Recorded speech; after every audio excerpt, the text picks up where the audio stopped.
And thanks so much for joining us tonight. And again, if you're just joining us, I'm Pastor John Nuzzo from Victory Family Church. And just to recap what's happening right now, we're about to start our online town hall meeting with 2 educators from local school districts, as well as we have a clinical psychologist and his wife who have 4 children, 3 of which are homeschooled.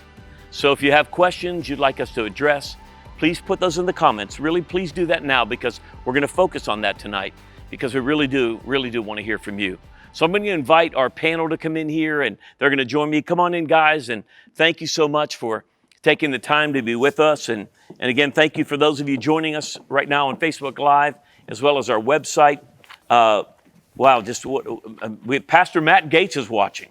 Yeah, I'm his favorite person, and Stephanie Eileen, Ray Gossett, Mark Rose. Hey guys, thanks so much for taking the time to do this. So let's just take a minute though before we get started, and I want to just kind of, if you would, help us just know who you are, what you do, and thank you, by the way, sincerely for coming and helping us, because on the other side of those cameras are people in distress, and you are going to create a great resource of help to them. So Carol, just introduce yourself, tell us what you do and how long you've been doing it, and then we'll go right down the line. My name is Carol Whitty. I am an elementary school teacher for 25 years in Elwood City. And I've been a part of the Victory Family Church for about 10 years now. Very involved in the marriage ministry. Now, thank you for helping families with marriages as well. Yeah, hi, I'm Pastor CHEN. I'm married with 4 kids, 3 girls and 1 boy. And I started in private practice in 2012 when I moved here from New York. And prior to that, I worked as a school psychologist. Yeah. I'm Heather CHEN, his wife, and we've been married almost 13 years. We have our 4 kids, like he said, 3 girls that are 9, 7, and 5, and a boy who is 1, and I homeschool my girls. And before that, I was an elementary school teacher. Wow. Well, I'm ZEKE STROUPE. I'm a 7th and 8th grade gifted teacher. I also taught a year of 5th grade ELA. I've been teaching for 4 years here at Seneca Valley, local district. I've been part of Victory Family Church for probably about 8 years, and I've been serving in ECHO, our middle school ministry, for the past 4. That's fantastic. And so, hey, just to give you a quick recap, again, on who I am, in case you guys don't know, I'm John Nuzzo. I'm the lead pastor here at Victory Family Church. And today I'm hosting this online town hall event to help us address life at home during COVID-19. So as we continue to gather questions coming in, let me start just by saying this. Look, because of this present crisis, we're being, for lack of a better term, trapped together at home.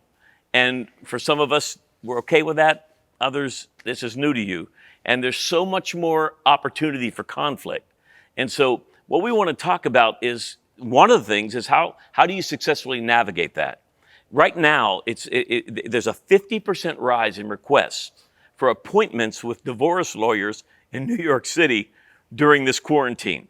I mean, that's pretty quick for people.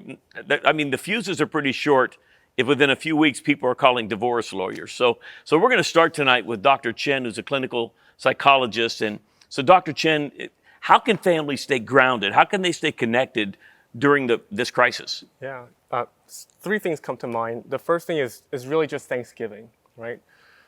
In positive psychology, the research shows that those who count 3 blessings a day for a period of 2 weeks have higher positive emotions and lower negative emotions and overall improved well-being. And so for me, in my sessions, for every client, no matter what they're going through, my first question is always, what's going well with you? What if 3 things went well since I last saw you? And what I'm helping them to do is to train their mind to notice the good. Because according to Dr. Rick Hansen, a psychologist and someone who studied the neuroscience of happiness, he said our brain is like Teflon for the good and Velcro for the bad. Wow. Right? So we think we see light clearly, but we really have a negativity bias, right? Mm-hmm. And so how do we reverse that? How do we change that? It's really savoring the good, noticing the good, savoring for 20 to 30 seconds and letting it really sink into our body, right? And it's not to say, my suffering, it's not there, or to deny what's going on, but it's actually to remember what is going well so that could be a resource when things aren't going well, right? And so for me personally, this is something what I do. When I have negative thoughts, worrisome thoughts, I go back to first, I ask myself, what is the worst case scenario for me? And for me personally, it's living on the streets, losing everything, no finances, I'm with my wife and 4 kids, and we're under the bridge, right? Yeah. And I think, okay, so can I live through that? I can live through that, but it's not a good situation, right? And then I think about Jesus, right? I think about God, where he died on the cross for me. And I'm sure we all remember that movie, The Passion by Mel Gibson, devastating. So I think about what he went through. He was tortured, right? And I think about my situation puts my situation in perspective. And from there, from being thankful from that, then I start counting my blessings. Thankful for my wife, thankful for my kids, and thankful for my friends. And then now I can start thinking straight. Wait a minute, I'm not going to be homeless because Light of Life Rescue Missions has homes open right now. Wait a minute, I'm not going to starve to death because Victory has 10 to 12, 10 to 2 o'clock, food support, right? So help your neighbor. Help my neighbor, right? So that gets me to a better state, because when I'm thankful, I'm in a positive state. The research shows when I'm in a positive state, you can think more clearly, you problem solve more effectively, all right? In your negative state, you can't think too straight, right? So that's the first thing. Just be thankful. Have a gratitude journal, And the second thing is encourage yourself. And you said in your sermon about Jehoshaphat, am I pronouncing that right? Yes, I don't know, but... And in that story, the Israelites were against this huge army. They were outnumbered. And God told them, do not be discouraged. So how do you encourage yourself? Self-talk. You talk to yourself as you would to a good friend. You talk to yourself as God would talk to you. Yeah. And the research shows that when you talk to yourself in the third person, so for me, it'll be, hey, Pasquale, it creates that distance. It creates that emotional distance, makes whatever I'm going through less personal. And then now I can think more clearly, and now I can problem solve better. It's kind of like if I saw someone in a ditch, right? And they're freaking out because they're stuck in a ditch. And I'm here, I can see more clearly what they need to do than what they can, right? So do that self-compassion letter, write a letter to yourself, say it out loud. You can't fight a thought with a thought. You have to fight a thought with a spoken word, and do that regularly. Say that again. You can't fight a thought with a thought. You can't fight a thought with a thought. You have to fight a thought with a spoken word. You want to break that thought by saying it out loud, talking to yourself as you would to a good friend. And finally, in terms of staying connected and grounded, and these are all things you're teaching your kids, to be thankful, right? To have self-compassion, is plan to communicate. So pre-COVID-19, Heather and I, pretty much every Friday night or Saturday morning, we talk about what's going on this weekend. What do we want to get done? What's important to you? What do you care about? What's on the agenda? And we compromise. We figure that out. And so now we're on the same page, right? And now we know what each other's expectations are, and we can meet them, or we can compromise. And early this week, I was working with a couple, and the husband was working from home remotely, and they got into a conflict because they didn't plan. The wife, it was a nice day. The wife said, hey, look, can we go on a walk with the kids?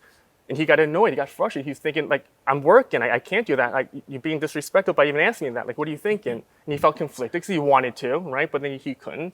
And that caused a fight, right? And it kind of snowballed. And so they didn't even process it until at my session.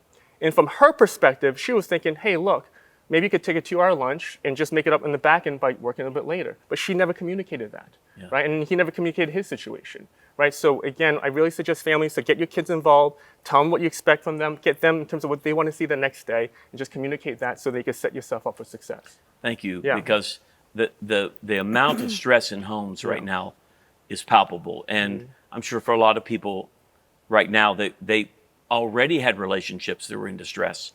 And this is just amplifying it. I think that may be where the reason the divorce lawyers were called so quickly. 50% rise in New York City since the quarantine. So, but let me move over to you, Heather, where, if, just to be honest, Michelle and I, neither one of us are detail people. When we stopped being able to help our kids in about 2nd grade, and the oldest one became the teacher, and thankfully they were able to help each other. We just weren't. Let's just say if we were at home right now, I'm just being brutally honest, and our kids were home, and the school said, "Okay, you have to help us do this," I'd be like, "Summer's early, boys and girls. We're going to be fine. We'll make it up next year." And so that's the reality for a lot of us. But as you homeschool 3 of your children, you have 4 children and a 1-year-old, which just so you know, in my mind, you're like super person. I don't know how, I can't even fathom how that works. But here's the reality. As a homeschool parent, what advice would you give to those that are being thrown into this who may not have, you're actually an educator by education, you've taught school, you have those skills, and you obviously have the disposition to be able to do this well. What do you say to those of us who are like, Jesus, help me, and Heather, help me? What would you tell them? Well, I would just start with the big picture and having the right mindset. So you want to go into it viewing this as an opportunity. This is an opportunity for you to connect with your children, an opportunity for you to get to watch them learn in a situation where you normally wouldn't be able to, and an opportunity to just pour into the children that God gave you. So you want to put that at the forefront of your mind and start with that mindset. Now, that being said, this is an extremely challenging time and situation for most families, and you cannot compare yourself to other families because everybody's in a different situation right now. There's some families right now that have both parents at home. They may not have to work so much, so there's a lot of hands on deck. And then there's other families where it's one parent at home right now, also having to work from home and having to school their kids. So totally different situations. So you cannot compare. You don't want to compare your children to one another. And so I would say those are just some big picture things to start out with. And then also you don't have to be super mom, like what you were just saying. No one has to be a super mom. You just want to set small goals, do what you can, and kind of have a lot of grace on yourself and your children. Let me take you to a question. Nicole just sent in a question for you. What advice do you have for navigating sibling rivalries? That's another word with my brothers growing up, fist fights and wanting to kill each other and screaming and fighting over everything under heaven. What do you do when those things happen at home? Well, how do you handle that? Well, I mean, disciplining your kids. If they're doing too much of that, they're going to lose some kind of privilege if they're doing that. But during the school day, they should each be working on something. And so one tip that I would have is to have waiting activities for the kids that want your attention while you're working with another kid. So I'm working with this child, this one's done, and they want my attention, but I'm not done. So activities for them to do so that they're not bothering me or bothering anybody else. So they're expected to, whether it's read a book, do a puzzle, color a paper, whatever it is. Right. And that's your expectation. If you're not going to do what you're expected to do, then there's going to be consequences. Wonderful, thank you. And so look, right now we have 407 people in the broadcast right now. So let me just start from the top because some of you might not know what's happening. I'm John Nuzzo. I'm the lead pastor here at Victory Family Church. And today we're having some conversations about how to deal with life at home during this season. I'm here with Dr. Pasquale CHEN and his wife Heather and teachers Carol Whitty and ZEKE STROUPE. So let me move over, if I could, to you, Carol. You've been teaching elementary students for how many years now? 25. 25 years. And so I just think of teaching elementary students as like herding cats. It just seems, again, what educators do to me is it seems impossible. Because you would have how many students in your class at a time? Around 25. 25, and you're all alone. Mm-hmm. That's a frightening thought. But so you're alone. But so here's a question I would have for you that I think your experience could help families at home so much.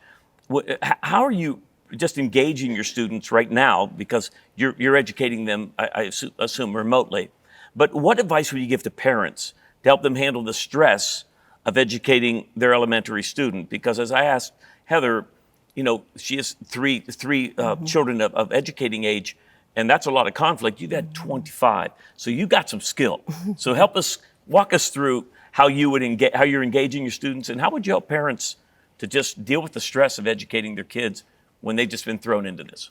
Well, I think Heather really handled it well when she said, try and enjoy the time. Try and enjoy the time right now with your children because it's so unique. It is such a unique time for you. I think being easy on yourself. This is all new to all of us. And being easy on yourself and understanding that this is something new for all of us to walk through, and your children as well. Something new for the children as well. I would say have a safe place, an organized place where they could gather their materials and navigate through things throughout the day. Have a schedule for them, but don't be too rigid on the schedule. Walk away when you need to walk away. Try and have some fun when you can have some fun with it. Right. And just do your best. Do the very best you can.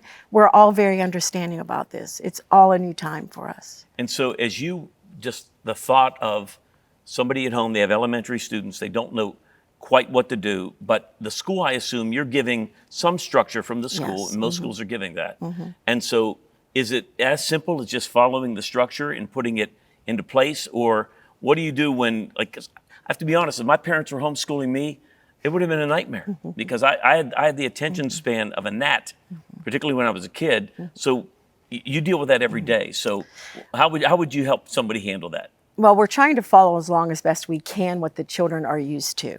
Yes. So we've tried to maintain some of the same programs that we were using in the classroom. At my grade level, most of the children can navigate probably by themselves. They may need some help from their parents, but you can only help with what you can help with. Yep.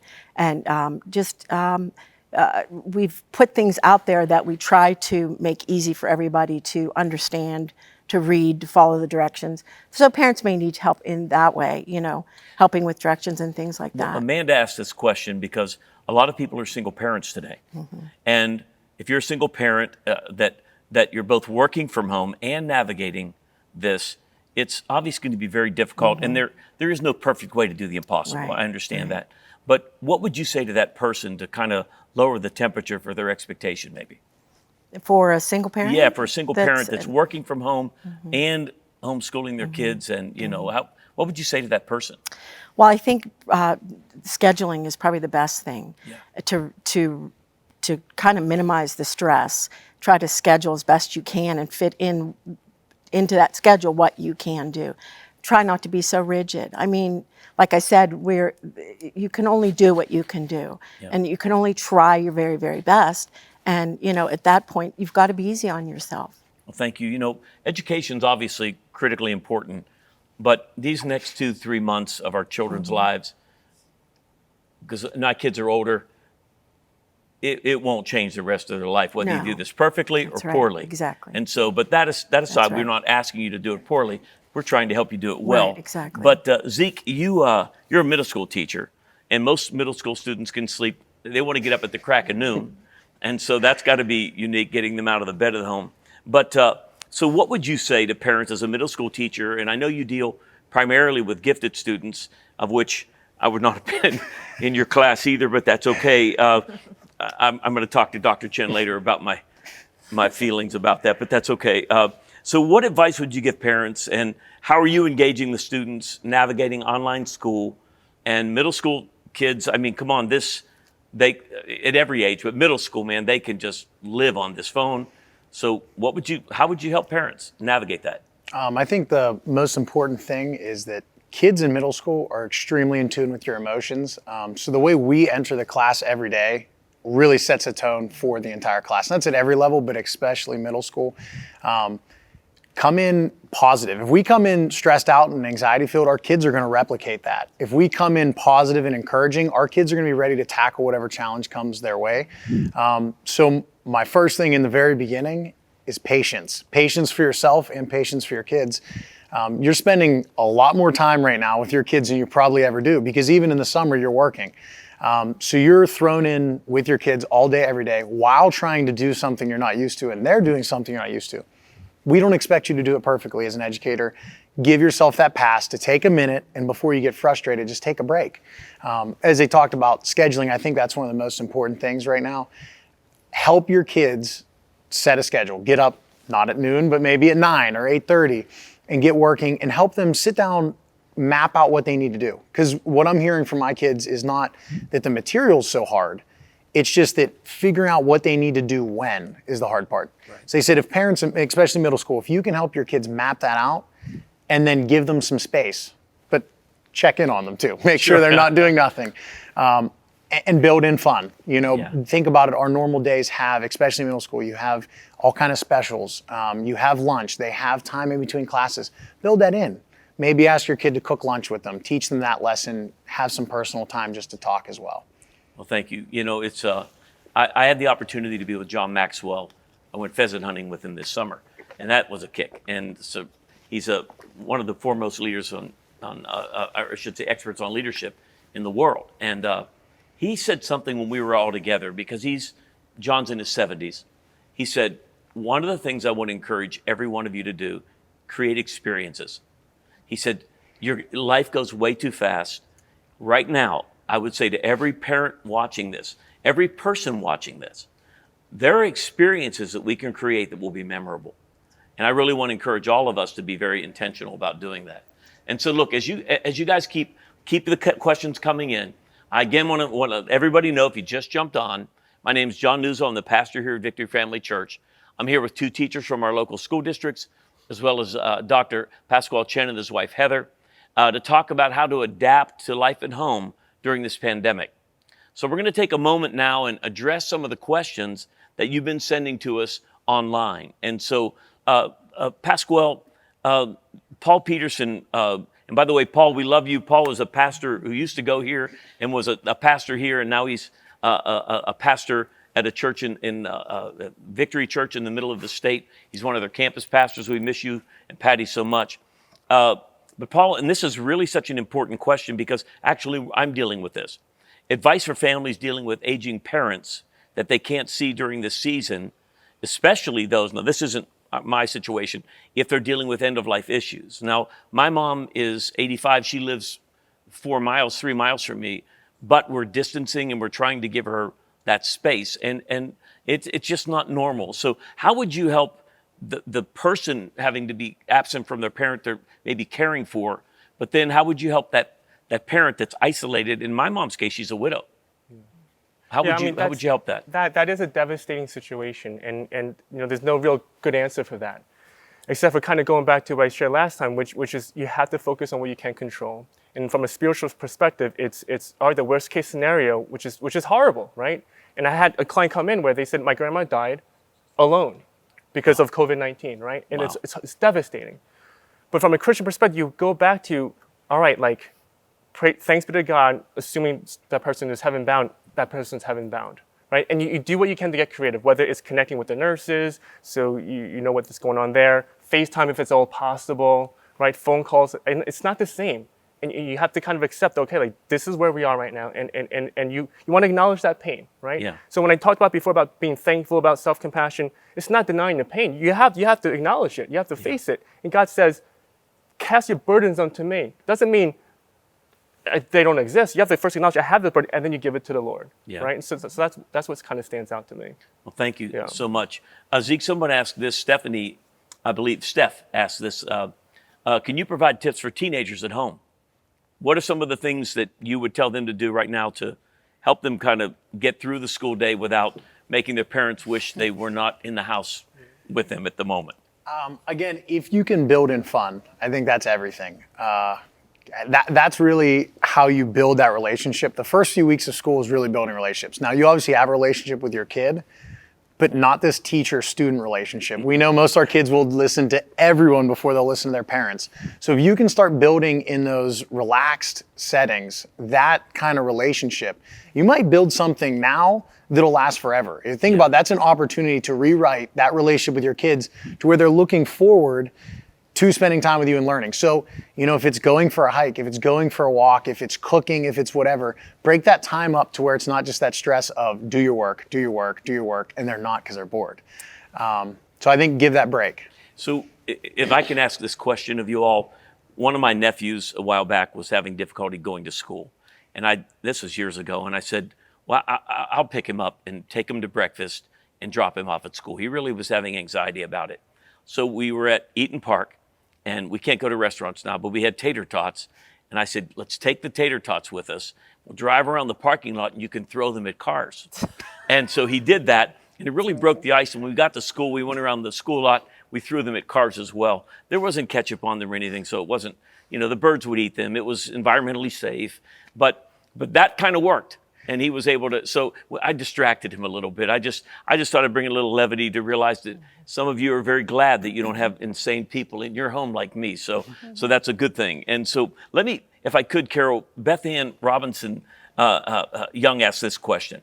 How do we help our younger children navigate the new normal? Because we were thinking, a couple weeks, it's almost kind of, it's not fun, but when you think 2 weeks, it's kind of like, we could do this, but then Governor Wolf said, no, we're done with school. It's yours until the end of May, right? Beginning of June. So how would you help younger children speak to the kids and say, man, this is a new normal for you. This isn't going away until the summer begins, right? So what would you say to those families, the parents and the kids? Well, once again, I think you have to relax and be positive with it. be positive with whatever's coming your way, and just help the children through any of their issues the best you can. Reassure them that if they need help, certainly teachers are there. Like, I'm always emailing my students, telling them I'm only an email away from you. So if you need me, I'm right here. You know. Do parents get to email you? Oh, yes, yeah. Okay, mhm, okay. Yeah, they've always had my email Oh, address. okay. So, Because yes. that could be oppressive, I would think, because there are people like me that would be like, help me. And so I guess you're a patient person. Always available for them. And like Zeke said, use other things as educational opportunities. Cook with your children.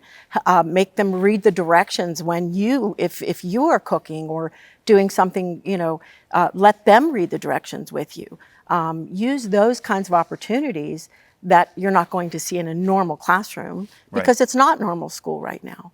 So use those kind of things. Go out for a walk, go just even if it's in your yard, and come back in the house. Maybe you can draw pictures of what you saw, or those are all learning opportunities that aren't really in the norm. Yep.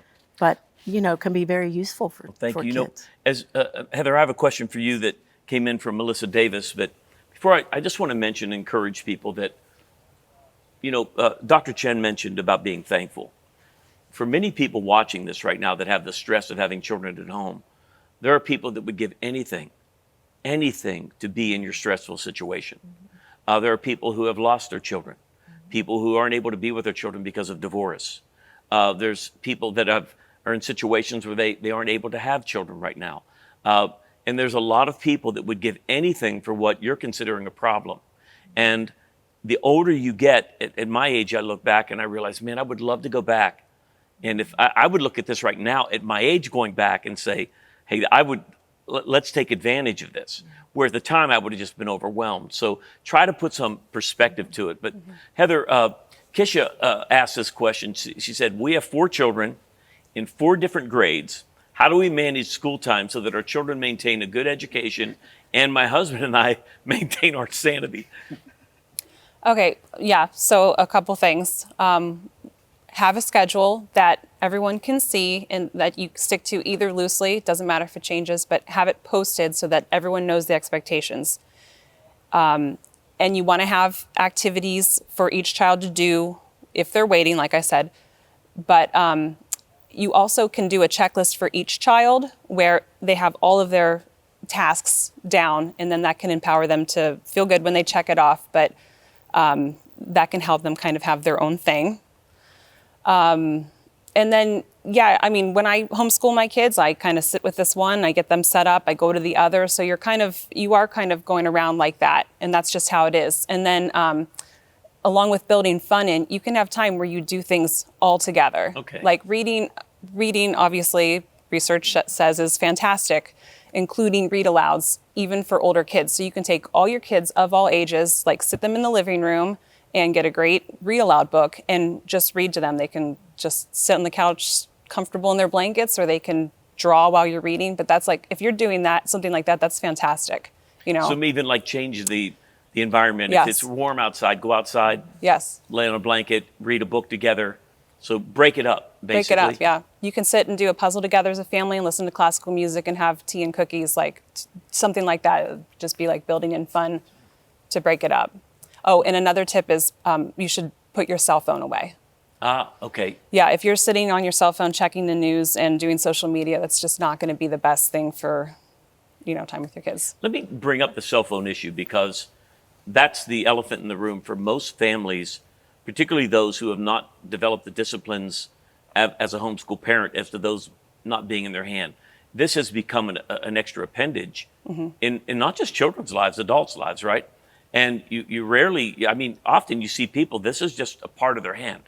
So children have a tendency to live on their phones. A lot of students that are going in their 20s, even early 30s, when they go to their workplace, their phone is in front of their computer, and they do seconds of work, and they're looking at their phone. And so it's become a distraction's an understatement, right? So I'm just curious as to, in school, I assume you have to have some boundaries with cell phones, and at home. And so if a student has a cell phone in their hand, that's got to become a almost impossible distraction. So just out of curiosity, when in school, what are the boundaries? Our students have to have them put away in their book bag. They are not allowed to have them on their person. So they can have them, but they have to be turned off in their book bag. And can, if like it's say between classes, can they turn their phone on? No. So the phone's off all day. And I imagine there are people into withdrawal over that, particularly in middle school. What do you guys do? So we kind of actually focused on this beginning of the year, was really reducing the amount of phone usage, which I thought was awesome. Teams of teachers, you have a little bit of autonomy on how you run in your class.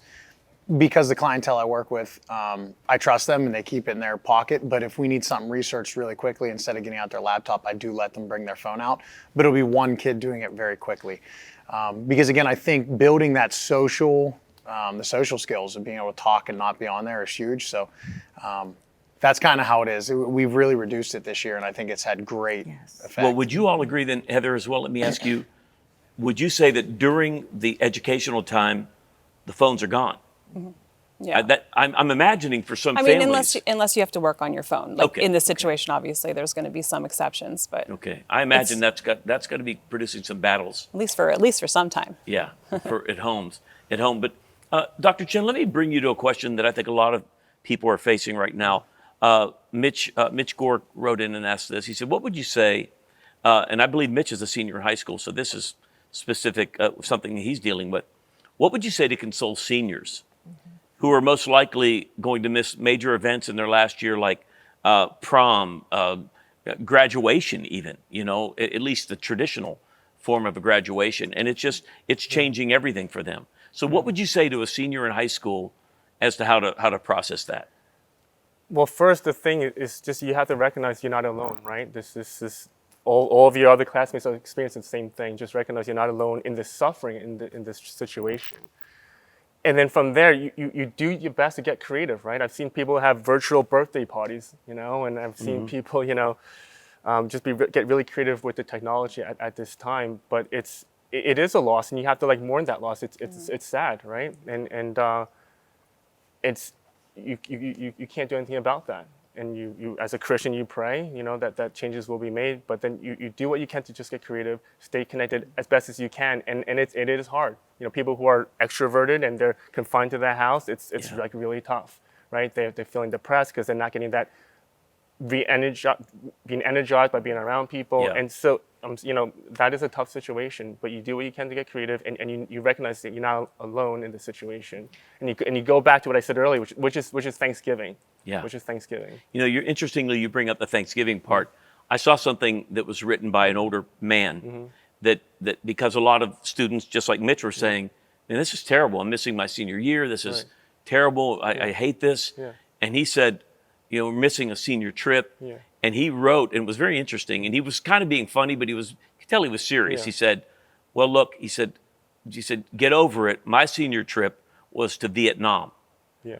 to a war. When I got out of high school, I went to Vietnam and watched people die and risk my life." So I think going back to thankfulness, it's not ideal, Right.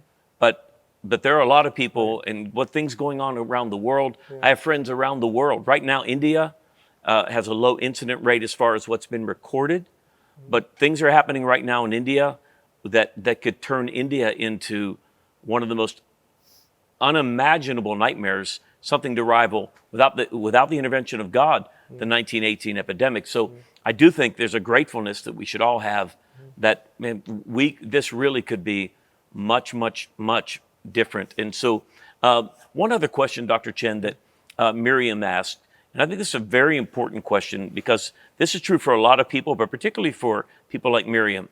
She said, "I live alone. So social distancing seems like solitary confinement to me." And we know that's a form of torture, right? In prisoner of war camps, isolating people can be a form of torture. And so what would you say to Miriam just as to how to process that isolation, that aloneness, and the fear that may come with it? Yeah, I mean, do what you can to connect. And so a lot of therapists right now, they are providing telehealth, which means you can receive therapy in your home on the computer through video. And so that's one point of connection. And a lot of insurances are covering that right now. And some therapists are seeing people face to face. So, if you feel comfortable doing that, then go for that as well. On a nice day, if you're connected to your neighbors, meet up outside, 6 feet, whatever you're comfortable with. And I have had clients do that. They had a neighborhood party and they had the table out and they had dinner together and everyone's kind of 3 to 6 feet away. Yeah. And so you do what you can with that. But as best you can, connect use this time to go down your phone, you living alone and call people. And don't be too prideful to say, hey, look, I need some support. I need some help. Like, Right. I just need someone to cheer me up, or hey, I need some encouragement, right? And if you don't have any friends, you have Victory Family Church. Call Victory. They'll connect you with someone, right? Yeah, because we actually have had with everybody in our church, all 2,500 families, whether they're members or regular attenders, be contacted just to try to maintain those connections for people and identify people at risk or in great difficulty. And so, Heather, here's a question from either Tigger or Tiger. And our kids get their schoolwork done by noon, and we have work until 5 p.m., so any advice would be great. I don't know how old they are. I don't know how independent they are or not. Yeah. If they're older and independent, you could have certain activities planned or outside time or whatever. If they're younger, that's tough. Yeah. I'm not sure what you're going to, I mean, I have a 1-year-old and homeschooling him is tough. So I'm kind of like working while I'm with him. And I have one kid in charge of him while I teach the others. And it is challenging. Well, and I want to just, again, those of you who may be joining us again, I want to thank you for taking the time to do that tonight. And I just want to make sure that as we just welcome you again, if you're just jumping on, we have some wonderful guests here that have been helping us. So I got into this late. This will be available online later. You can watch the whole town hall, and because it's been tremendous information. And so I want to encourage you that we have educators, of course, 2 teachers. We have Heather, of course, who homeschools her children, married to Pasquale, who's a clinical psychologist. So we've had a lot of help, and so it's been a remarkable time tonight. And so here's a question for me. Brian asked, how important do you think it is to limit how much both children and adults watch or consume the news cycle right now? Wow, that's huge. Look, I don't want to be cynical, although being an Italian with 4 brothers, it's in my DNA. But for the most part, there doesn't appear to be any legitimate news sources without some form of an agenda. And I don't care who you watch, that it's baked into news that you want to hear from a perspective that you like. Okay, so that is bad enough. But then when you add to it a political bent, then when you add to it a financial incentive to get you to keep watching, which is one of the concerns I have, being honest, as we move forward, is that everybody right now who's working to help us, in a sense, has a baked-in need to continue to want to control us. Now, not control like, hey, we want to run your life. Maybe some people are twisted, and that's their heart. But for the most part, everybody that, you watch my news program, my ratings go up. We sell more peanut butter, we make more money. And so there is a corporate incentive. And then right on the other side, it's slanted toward a certain bias. And I don't care what your bent is, you can find news sources that will meet your bent.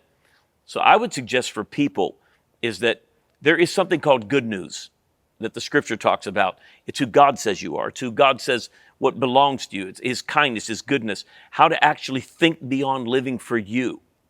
And for in most people's cases, when they get in stress, all they can think about are themselves. And it's one of the most deadly things that can happen to a person. But if all you do is watch the news, and the next thing they're trying to do is to get you to watch the next segment, and everything's breaking news now, and some of it actually is breaking news, but somebody's cat's in a tree, it's breaking news, because they want you to watch. So I would suggest get your information and limit it. Limit it certainly for your children, because they don't understand that everybody on the news isn't telling the truth. Some of it's opinion. Some of it is just simply biased. Some of it is, for whatever reason, not trustworthy. And no matter what your perspective is. So I really think we need to limit our children's access to information that is designed to harm them. So And so we want to just as we continue, we're going to kind of wind this down here in a few minutes. But so I just want to just lastly thank all of you for coming to be with us. And we're going to continue doing these type of events to help people, not just now through the crisis, but we're going to look down the road to the future to continue to engage. And we are so grateful that you guys have taken the time tonight to invest in people. And I promise you, I heard your content. If I were at home right now with my kids, it would have helped me immensely from every perspective that you came tonight. So I just want to thank every one of you so much for joining us tonight. And I just want to point out to you that we do have additional resources for you and your family. You can go to myvfc.info and click on the COVID Care card. There you'll see resources for marriage and family, also educational resources for kids. And again, that's on our website, myvfc.info. Now, we also have services online this weekend, Saturday at 6, Sunday at 9:30 and 11 o'clock. And you can join us for church live. Now, church, people say, is church canceled? No, church is not canceled. We're not able to meet together right now, but church is going on. And we will have church live, and it will be available to you at our website, live.lifeatvictory.com, or on Facebook Live. Now, this weekend, I'm going to be sharing a message, and it's titled, Having an Anchor in the Storm. And there's so much in the scripture about how to truly be anchored in times when the seas are really, really rough. And I believe it will help you immensely. I encourage you, please share these things. Help people. Share the content from tonight. Share this event.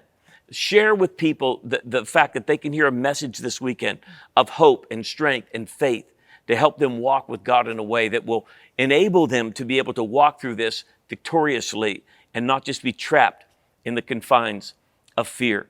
And then next Tuesday, we're also going to be doing another online event, and we're going to be actually having a live event 7 o'clock next Tuesday where we're going to have communion together. And so there's so much coming up for you. The daily videos Michelle and I are putting out are available for you on our web, on our church Facebook and Instagram, as well as mine and Michelle's. So you're not alone in this. We are fighting this together. We are believing God together. We are praying for you, and we are here together as a church family to serve you. So God bless you. Thanks so much for being with us, and have a great night. God bless you.